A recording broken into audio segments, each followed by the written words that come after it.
Good morning to everyone. आज हम discuss करने जा रहे हैं important questions of general awareness. तो फर्स्ट है, who proposed the objective resolution to the constitution of India.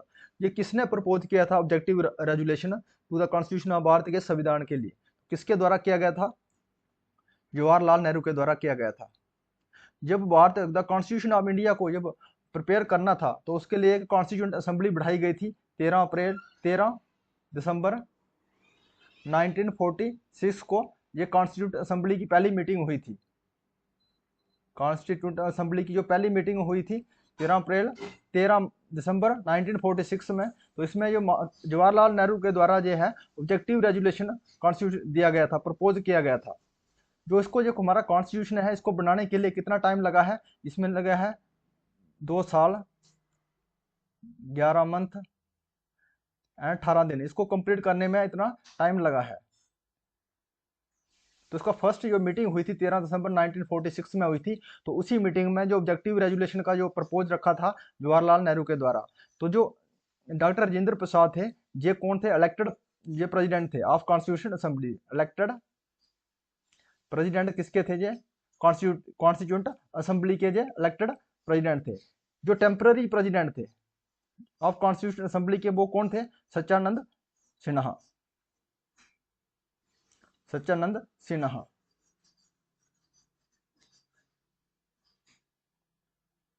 Which of the following year is called the year of the great divine in the demographic history of India? जो demographic history of India के में जो कौन सा year है उसको कहा जाता है ईयर ऑफ ग्रेट डिवाइन। कब कहा गया था? कौन से ईयर को कहा जाता है? वो है 1921 को। 1921 को जो ईयर है इसको कहा जाता है year of the great divine. 1941 की बात करें तो इसमें क्या होता? इसमें हुआ था जो हमारा जो फर्स्ट इलेक्शन हुआ था, फ्री इंडिया का फर्स्ट इलेक्शन हुआ था 1951 में। और 1911 में क्या हुआ था? इसमें क्या होता? लॉर्ड हार्डनिंग समय उस समय हमारे वाइस राय थे। और इसमें कैंसलेशन ट्रांसफर हुआ था, ट्रांसफर हुआ था कैपिटल कहां से? कलकत्ता से टू दिल्ली। और इसमें बंगाल का उसमें क्या हुआ था? इसमें कैंसलेशन। जो बंगाल का पार्टीशन हुआ था कब हुआ ना? 1907 में। 1905 में बंगाल का पार्टीशन करने के अलावा जो प्रपोज किया गया था इसको जो कैंसलेशन किया था 1911 में किया था। 1931 की बात करें, इसमें गांधी इरविन पैक्ट हुआ था। गांधी इरविन पैक्ट हुआ था। इस पैक्ट को क्या कहते हैं हम? इस पैक्ट को कहते हैं हम दिल्ली पैक्ट। दिल्ली पैक्ट। उसमें सेकंड राउंड टेबल कॉन्फ्रेंस हुई थी। सेकंड राउंड टेबल कॉन्फ्रेंस हुई थी। इस कॉन्फ्रेंस में ये कहाँ हुई थी? लंदन में हुई थी। और इस कॉन्फ्रेंस में जो सेकंड राउंड टेबल कॉन्फ्रेंस हुई थी इसमें जो महात्मा गांधी ने आईएनसी इंडियन नेशनल कांग्रेस की तरफ से जो पार्टिसिपेट किया था महात्मा गांधी ने।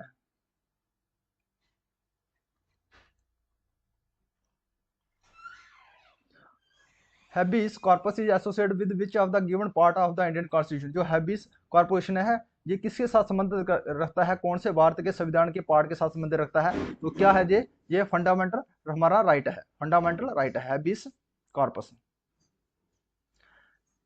और जो हमारा फंडामेंटल राइट है ये कौन सा पार्ट में आता है?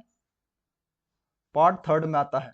पार्ट थर्ड में। और इसमें जो आर्टिकल रहते हैं 12 से लेके 35 तक हमारे 35 तक आर्टिकल है हमारे इसमें फंडामेंटल राइट में। जो फंडामेंटल ड्यूटीज है, फंडामेंटल ड्यूटी पार्ट कौन से पार्ट में आता है? पार्ट 4A में। और directive principle of state policy ये कौन से पार्ट में आता है? पार्ट 4 में आता है। पार्ट 4 में आता है। इसमें आर्टिकल 31 से लेके 51 तक आर्टिकल आते हैं। हमारे भारतीय संविधान के आर्टिकल कितने हैं? 36 से 51 तक आर्टिकल आते हैं इसमें।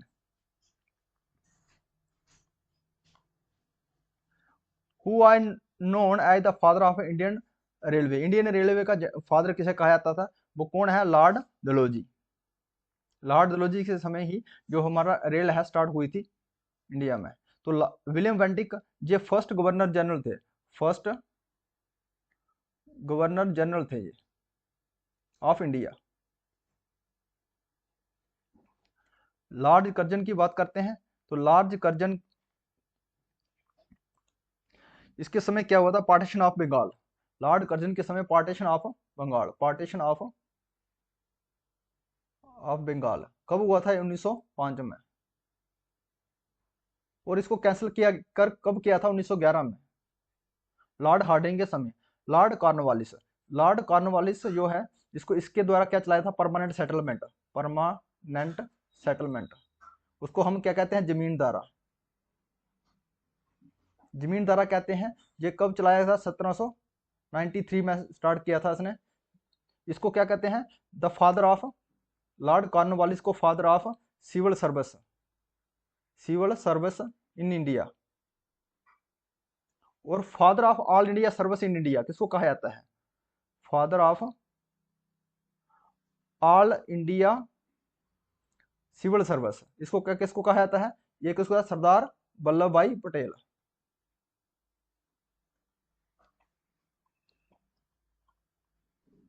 The federal system India is based on the model of which country, जो फेडरल सिस्टम है भारत में, ये किसके, कौन से कंट्री के संविधान के ऊपर बेस्ड है, तो कौन से कंट्री के संविधान के ऊपर बेस्ड है, ये हमारे कनाडा के ऊपर। जब हमारा संविधान बनाया गया था तो हमारे जो वार दूसरे कंट्री हैं, जो फॉरेन कंट्री है, वहां से उन संविधानों से लेके हमारा जो कॉन्स्टिट्यूशन उसको बारो किया गया था, जो जो मेथड अच्छा लगा था उसी मेथड को अडॉप्ट किया था। जो फ्रांस से जो हमें अडॉप्ट किया गया, बारो किए गए थे जो फ्रांस से, वो कौन कौन से कॉन्स्टिट्यूशन थे, वो थे रिपब्लिकेशन मेथड, रिपब्लिकन सिस्टम को वहां अडॉप्ट बारो किया गया था हमारे संविधान में। और क्या है, लिबर्टी किया गया था, लिबर्टी, इक्वलिटी एंड फ्रॉनिटी, फ्रॉनिटी, ये कहां से बारो किए गए थे, ये फ्रांस के संविधान से। और यूएसए से, यूनाइटेड स्टेट अमेरिका से क्या किया गया था, इंडिपेंडेंस जुडिशरी, इंडिपेंडेंस जुडिशरी। और इंडिपेंडेंस जुडिशरी के साथ में क्या किया गया था, judiciary review,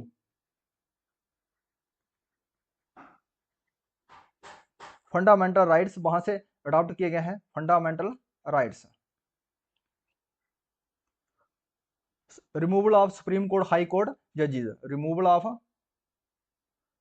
supreme court high court जजेस, ये कहां से बारो किए गए थे, यूएसए के संविधान से। जो ब्रिटेन से क्या गया है, ब्रिटेन से हमें क्या किया गया था, रूल्स ऑफ लॉ, जो बारो किए हैं rules of law, rules of law, single citizenship, citizenship, और bicameral system, bicameral system जो था, ये कहां से बारो किया गया था, हमारे ब्रिटेन से। हमारे संविधान में कहां से ये, जो हमारे संविधान में जो चीजें आई गई हैं, जो बाहर, जो ब्रिटेन, यूएसए या फ्रांस के जो संविधान से ले गए जे।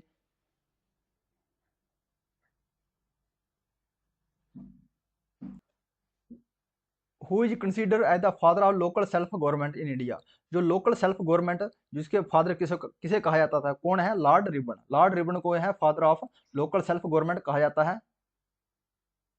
और लॉर्ड डफरिन की बात करें तो इस समय जो है हमारे इंटरनेशनल कांग्रेस की स्थापना हुई थी, किसके, ए.ओ. ह्यूम के द्वारा। उसके प्रेसिडेंट डब्ल्यू.सी. बड़ाजी थे इसके first president.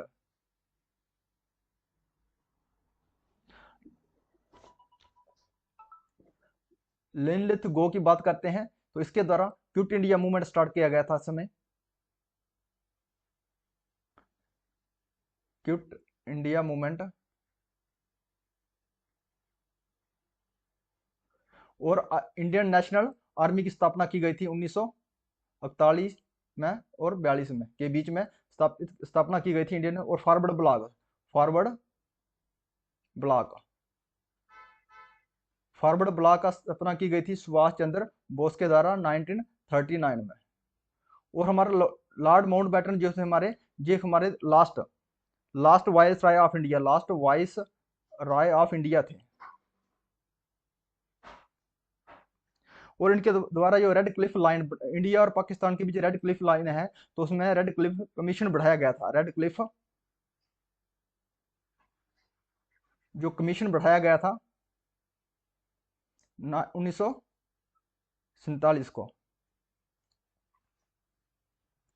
Which of the following is a river flowing from central India and join Jamuna Ganga. वो कौन सी रिवर है वो सेंट्रल इंडिया से फ्लो करती है और किसके साथ मिलती है, गंगा या जमुना के साथ मिलती है। तो इनमें से कौन सी ऐसी रिवर है, तो हमारी कौन सी रिवर है, बेतवा रिवर। बेतवा हमारी जो गंगा बहती है, जो बेतवा रिवर है ये कहाँ से है, सेंट्रल इंडिया से। इसमें कीन है, सोन है, ये चंबल रिवर है। ये हमारी कौन सी है, राइट बैंक। राइट बैंक जो हमारी ट्रिब्यूटरी, राइट बैंक ट्रिब्यूटरी है गंगा की। राइट बैंक तो सेंट्रल इंडिया से कहाँ कौन सी रिवर है, बेतवा है। तो इसमें से हमारी कौन सी आती है, जो गंडक है, ये गंडक लेफ्ट बैंक ट्रिब्यूटरी है। गंडक गंडक है, गोमती है, गागरा है। ये रिवर कहाँ से आती हैं, ये आती हैं हमारी ये लेफ्ट बैंक ट्रिब्यूटरी है। ये जो कोसी भी ये हमारी लेफ्ट बैंक ट्रिब्यूटरी है गंगा की।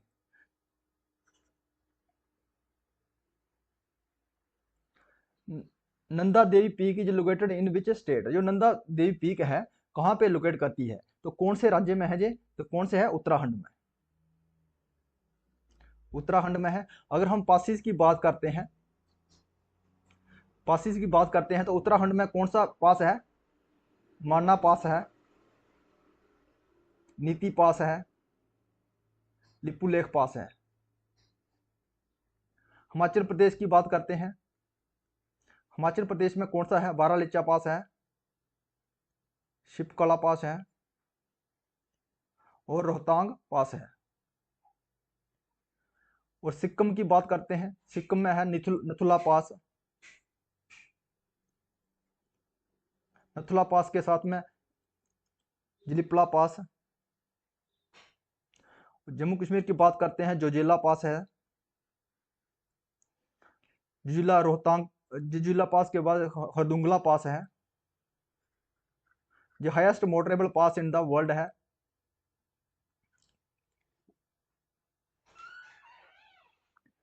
पलगाड join which of the following state. जो पलगाड है हमारा, ये कौन सी स्टेट को ज्वाइन करता है, तो कौन सी स्टेट को ज्वाइन करता है, केरला एंड तमिलनाडु को। केरला एंड तमिलनाडु को कौन सा है, कोची टू चेन्नई। हमारे पलगाड कौन से आते हैं, थलगाड कौन से पास आते हैं, इसमें थलगाड आता है। ये नासिक से मुंबई को कनेक्ट करता है, नासिक से मुंबई को, और मुंबई से the largest part of human brain is. जो मानव ब्रेन का जो है सबसे लार्ज पार्ट होता है वो कौन सा पार्ट है, तो ये हमारे मानव के सेरिबिलियम ये पार्ट है, मिड ब्रेन पार्ट है, और सेरिब्रम पार्ट है, मेडुला ओब्लोंगेटा ये ब्रेन के पार्ट हैं। तो इसमें हमें बताना है लार्जेस्ट पार्ट है जो ह्यूमन ब्रेन का वो कौन सा है, तो कौन सा है वो, सेरिब्रम। जो सेरिब्रम है ये लार्जेस्ट पार्ट है ह्यूमन ब्रेन का। जो सेरिब्रम है ये दो पार्ट से बनता है, जो कौन सा, राइट और लेफ्ट हेमिस्फीयर से बनता है, राइट और लेफ्ट हेमिस्फीयर से बनता है। और ये क्या करता है, परफॉर्म करता है फंक्शन, ये हायर फंक्शन परफॉर्म करता है। जैसे हमारे विजन हो गया, इंटरप्रेटिंग करना, इंटरप्रेटिंग इंटरप्रेटिंग करना,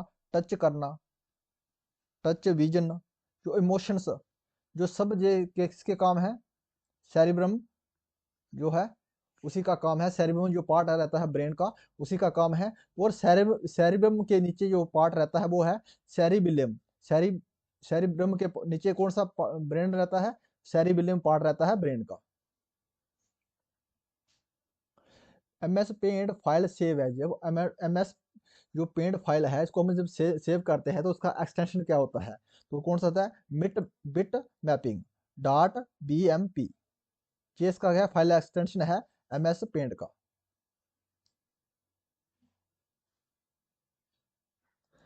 what is the main function of vitamin C in the body. Vitamin C का जो मेन फंक्शन क्या होता है बॉडी में, तो विटामिन सी का जो है केमिकल नाम क्या होता है, ascorbic acid.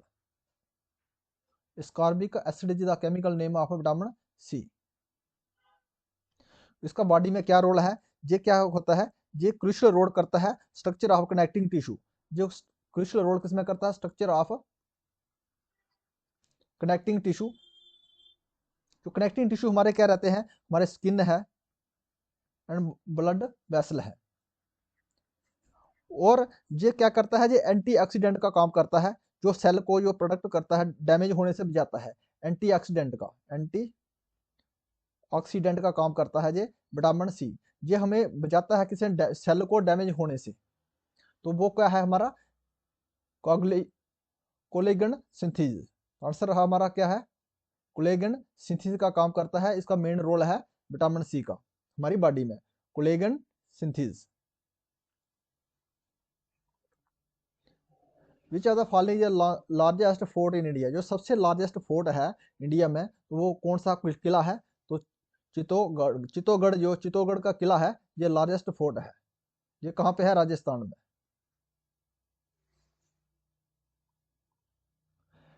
Microsoft paint is, जो माइक्रोसॉफ्ट पेंट है ये क्या है, ये क्या है कि सॉफ्टवेयर है। क्या है, सॉफ्टवेयर है। जो माइक्रोसॉफ्ट पेंट है इसको क्या कहते हैं, एमएस पेंट भी कहते हैं। क्या कहते हैं इसको, एमएस पेंट भी कहते हैं। ये ग्राफिक पेंटिंग प्रोग्राम के लिए इस्तेमाल किया जाता है। ग्राफिक पेंटिंग बनानी होती है हमें, तो इसके लिए इसको इस्तेमाल किया जाता है, एमएस सॉफ्टवेयर पेंट को। व्हाट इज ये नोटपैड। नोटपैड क्या है, एक टेक्स्ट एडिटिंग सॉफ्टवेयर है। नोटपैड क्या है, एक टेक्स्ट एडिटिंग सॉफ्टवेयर है।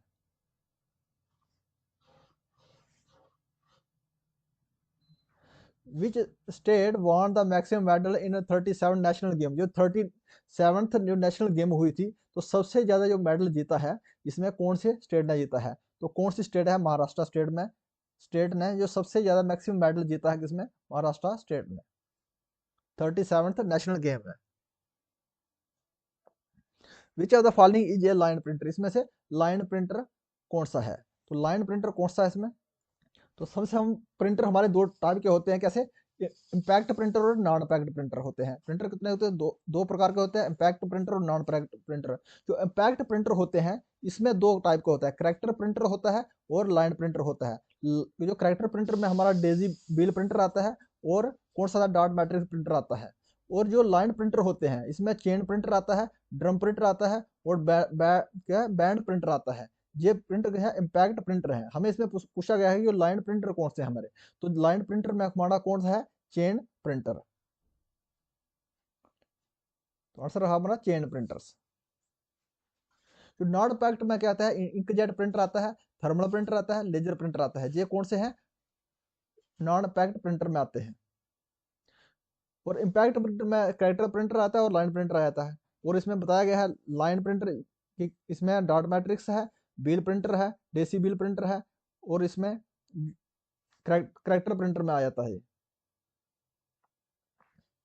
Laser print is invented by. जो लेजर प्रिंटर है इसको इन्वेंट किया गया था किसके द्वारा, जेरॉक्स के द्वारा।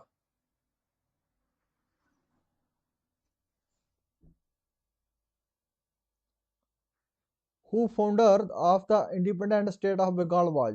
जो इंडिपेंडेंट स्टेट को फाउंड किया गया था बंगाल को, इसके फाउंडर कौन है, तो मुर्शिद Quli Khan. Murshid Quli Khan is the founder of the independent state of Bengal. A gland that had inspired human to fight fear and flee in crisis situation। वो कौन सा ग्लैंड है जो इंस्पायर करता है ह्यूमन को, किससे, डर से, फेयर से और फ्ली से, क्राइसिस सिचुएशन में। तो वो कौन सा ग्लैंड है, वो हमारा एड्रिनल ग्लैंड है। एड्रिनल ग्लैंड ये करता है हमारा फ्लाइट, फेयर एंड फ्ली। जो एड्रिनल ग्लैंड है इसको क्या है, एड्रेनलाइन कहते हैं, इसको एपिप्रिन कहते हैं और इमरजेंसी हार्मोन भी कहते हैं या 3F हार्मोन्स भी कहते हैं। Anardana got GI tag from which district of Jammu. जो अनारदाना है इसको जीआई टैग मिला, ग्राफिकल इंडिकेशन मिला है, टैग मिला है। ये कौन से जम्मू कश्मीर के कौन से डिस्ट्रिक्ट को है ये, तो कुछ में रामबन में। जो रामबन के जो अनारदाना है रामबन का, उसको जीआई टैग मिला है। Which of the following book is written by Rajendra Prasad. Rajendra Prasad के द्वारा कौन सी बुक लिखी गई है, तो उसकी कौन सी बुक लिखी है, इंडिया डिवाइड। इंडिया डिवाइड जो बुक लिखी गई है किसके द्वारा लिखी गई है, डॉक्टर राजेंद्र प्रसाद के द्वारा। डिस्कवरी ऑफ इंडिया और ग्लिम्सी ऑफ द वर्ल्ड, ये दोनों बुक किसके द्वारा लिखी गई हैं? ये डॉक्टर जवाहरलाल नेहरू के द्वारा लिखी गई हैं दोनों book. Which printer use in ATM machine, ATM machine में कौन सा प्रिंटर यूज किया जाता है?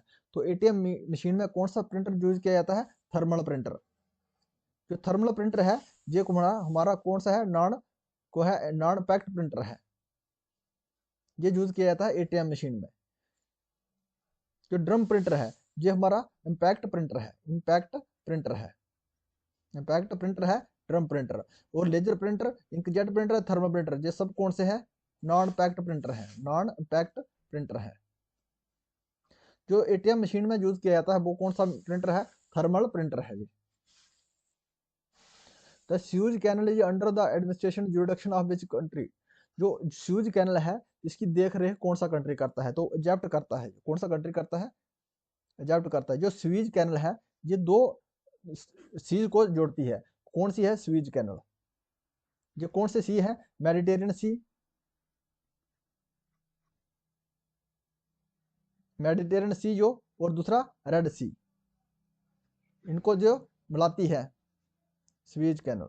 इसकी देख रेख कौन करता है? किसके जुरिडिक्शन में आता है? यह है इजिप्ट कंट्री।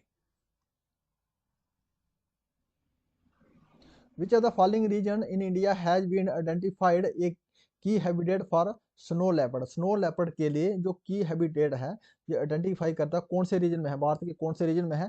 कौन सा जो वो है? किश्तवाड़ नेशनल पार्क जो है एक की हैबिट है, किसके लिए? स्नो लेपर्ड के लिए। जो सुंदरबन डेल्टा है ये कहाँ है? वेस्ट बंगाल में है सुंदरबन नेशनल पार्क। और जिम कॉर्बेट नेशनल पार्क ये कहाँ है? यूकेडी उत्तराखंड में है। ये सबसे पुराना पार्क हमारा क्या है? जिम कॉर्बेट नेशनल पार्क है। और काजीरंगा नेशनल वन हॉर्स रिनोसॉर्स के लिए फेमस है, ये कहाँ पे है? असम में है Kaziranga national park. Which high court has jurisdiction over the union territory of Andaman and Nicobar island, Andaman और निकोबार जो आइलैंड है इसकी जो यूरिडिक्शन कौन से हाई कोर्ट के अंडर में आती है? कौन सी हाई कोर्ट है इसकी देख रेख करती है अंडमान और निकोबार को, आइलैंड को? तो वो है हमारा केरल, कौन सा है? Calcutta high court. जो कलकत्ता हाई कोर्ट की यूरिडिक्शन में आता है अंडमान और निकोबार आइलैंड का। और केरला जो लक्षद्वीप है, केरला हाई कोर्ट कौन है? लक्षद्वीप की यूरिडिक्शन में आता है। लक्षद्वीप जो है हमारा आइसलैंड है, उसकी देख रेख जुरिडिक्शन में कौन सी कोर्ट करता है? वो high court, Kerala high court. Prime minister Narendra Modi inaugurated महर्षि वाल्मीकि इंटरनेशनल एयरपोर्ट इन, जो महात्मा जो हमारे नरेंद्र मोदी जी हैं इन्होंने उसको इनोग्रेट किया है महर्षि वाल्मीकि इंटरनेशनल एयरपोर्ट को, उद्घाटन किया है इसका। तो वो कहाँ है? ये वाल्मीकि जो महर्षि वाल्मीकि इंटरनेशनल एयरपोर्ट है कहाँ पे है? यह अयोध्या यूपी में। इसका उद्घाटन किया है पीएम हमारे प्रधानमंत्री नरेंद्र मोदी के द्वारा। विच कंट्री है recently become India third largest Cola supplier, जो कोल सप्लायर में जो इंडिया का थर्ड सप्लायर बना है वो कौन सा कंट्री है? तो वो कौन सा कंट्री है? रशिया।